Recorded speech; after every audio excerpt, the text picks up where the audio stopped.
bahasa Malaysia itu kurang diketahui oleh orang Indo. Cuman tahu dari Upin Ipin, Upin Ipin udah. Ipin ya.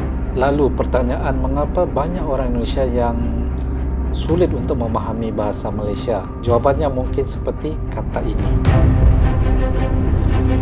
Khairul Onggon. Bismillahirrahmanirrahim. Assalamualaikum guys. Hari ini kita ada satu video yang menarik untuk kita lihat. Tapi sebelum itu, ingin saya nyatakan di sini bahawa video ini adalah video untuk kita menambah pengetahuan. Video ini adalah dari seorang TikToker berasal daripada Indonesia yang sekarang tinggal di Kuala Lumpur. Saya tidak tahu sama ada dia mahasiswa ataupun bekerja ya. Jadi judul videonya ialah Culture Shock Bahasa Dasar Indonesia ke Bahasa Malaysia, dan mengapa orang Indonesia sulit untuk memahami bahasa Malaysia. Katanya dia memahami logat Sabah. Mungkin logat Sabah itu ada mirip-mirip ke bahasa Indonesia ya, dan sedikit logat Kuala Lumpur. Tetapi seperti yang kita nyatakan tadi, persoalannya sekarang ialah mengapa orang Indonesia sangat sulit untuk memahami bahasa Malaysia. Jadi sebelum kita lanjut, berikan dukungan kalian kepada akun TikToknya. Silakan follow Juarezaprio. Tanpa mau waktu guys, ayo kita nonton sama-sama. Culture shock bahasa basic yang dari Indo ke Malay. Nih, ini bahasa basic banget, tapi gue gak ngerti dari awal. Karena gini, sekali lagi gue tekankan, bahasa Malaysia itu kurang diketahui oleh orang Indo. Cuman tahu dari Upin Ipin, Upin Ipin udah. Pipin ya. Bahkan artis-artis Malaysia jarang ada di Indonesia gitu. Jadi kita tuh nggak denger apa yang dia omong, nggak pernah tahu daily speakingnya orang Malaysia. Tapi artis Indo ada di Malaysia, lagu Indo di Malaysia, sinetron Indo di Malaysia. Benar. Jadi orang Malaysia udah familiar sama bunyinya manusia Indonesia. Iya nih, sih, mirip Sabah Sarawak ya. Jadi awal banget gue datang, gue kan mau ngeprint ya. Terus udah gitu dia nanya nih, cepet banget lagi ngomongnya. Kalau ke tempute, kalau ke tempute, kalau ke tempute, tapi cepet. Warna ke tempute atau hitam putih. Lu tau gak, gue sampai 5 kali Kalau ke hitam putih. Hah?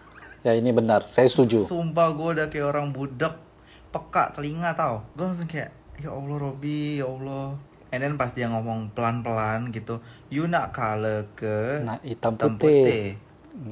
Oh paham, mau hitam putih atau mau warna gitu kan. Color. Astagfirullahaladzim, itu tukang printer. Lo tau gak, gue beli donat kan. Aina ini gitu. Saya mau ini. Gue juga dari awal ngomongnya Aina lagi kan, gue udah kayak Malay aja nih. Udah mana muka gue begini kan, bukan muka-muka luar gitu. Terus dia langsung kayak, nah sekali ke asing. Nah asing ke sekali. Kalau gitu. Saya pun saya nggak paham nih kalau saya bukan orang Malaysia. Asing ke sekali apaan sih gitu? Gue langsung bingung. Asing ke sekali apaan? Terus dia langsung pakai Inggris kan. You want to separate it or put it all together? Pisahkan atau kayak, gabung apa pisah? Indonesia ngomongnya gabung apa pisah. Kalau di sini ngomongnya sekali ke asing. Sekali itu maksudnya gabung guys. Sekali ke asing. Sekali. Ya pokoknya gitu kan, gue udah bilang beda banget ininya, maknanya gitu.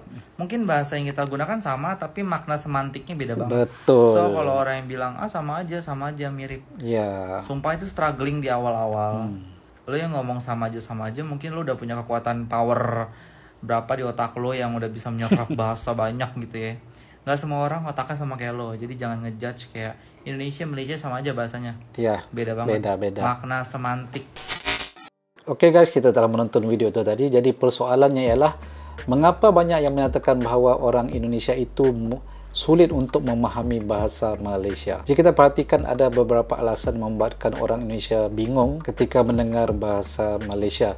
Perbedaan ejaan ataupun makna kata berbeda yang menjadi sumber kebingungan yang kerap dihadapi. Mungkin juga kerana penutur bahasa Indonesia lebih ramai, atau bahasa Indonesia telah berkembang dari bahasa induknya dan telah menyerap bahasa-bahasa daripada suku lain, termasuk bahasa Jawa, dan menyerap bahasa-bahasa internasional seperti bahasa Belanda, bahasa Inggris, bahasa Arab, dan lain-lain lagi. Oleh kerana itu, lebih mudah untuk orang Indonesia memahami bahasa Indonesia yang telah menjadi sebahagian daripada kehidupan sehari-hari. Kemudian kalau di Malaysia, ya, ada sinetron-sinetron Indonesia, ada lagu-lagu Indonesia. Media sosial kalau buka pun pasti ada konten-konten daripada Indonesia. Jadi orang Malaysia mungkin sudah terbiasa mendengar ataupun melihat bahasa Indonesia. Sebaliknya menurut abang itu tadi, bahasa Malaysia sangat jarang ataupun didengar di Indonesia, menjadikan pendedahan terhadap bahasa tersebut menjadi kurang diketahui di Indonesia. Pengalaman hidup, budaya,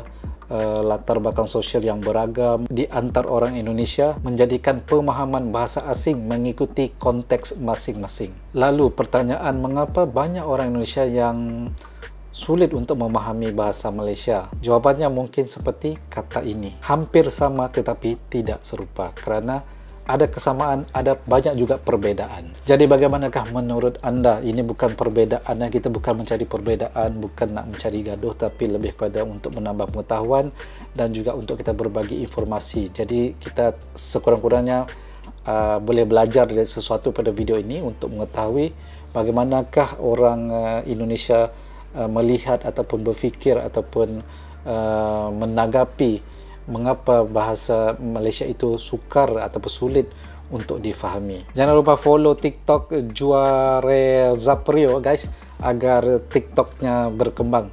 Jadi guys, itu saja untuk kali ini. Saya mohon ampun maaf sebanyak-banyaknya guys jika saya ada membuat kesalahan dalam video reaction kali ini. Yang baik itu datangnya pada Allah Subhanahu Wa Taala, yang buruk itu datangnya pada diri saya sendiri. Saya Khairul Onggon, terima kasih kerana menonton. Sampai jumpa lagi guys. Wassalamualaikum warahmatullahi wabarakatuh. Jangan lupa berikan dukungan kalian guys kepada Jangan lupa berikan dukungan kalian kepada TikTokers itu tadi, iaitu menjadikan paham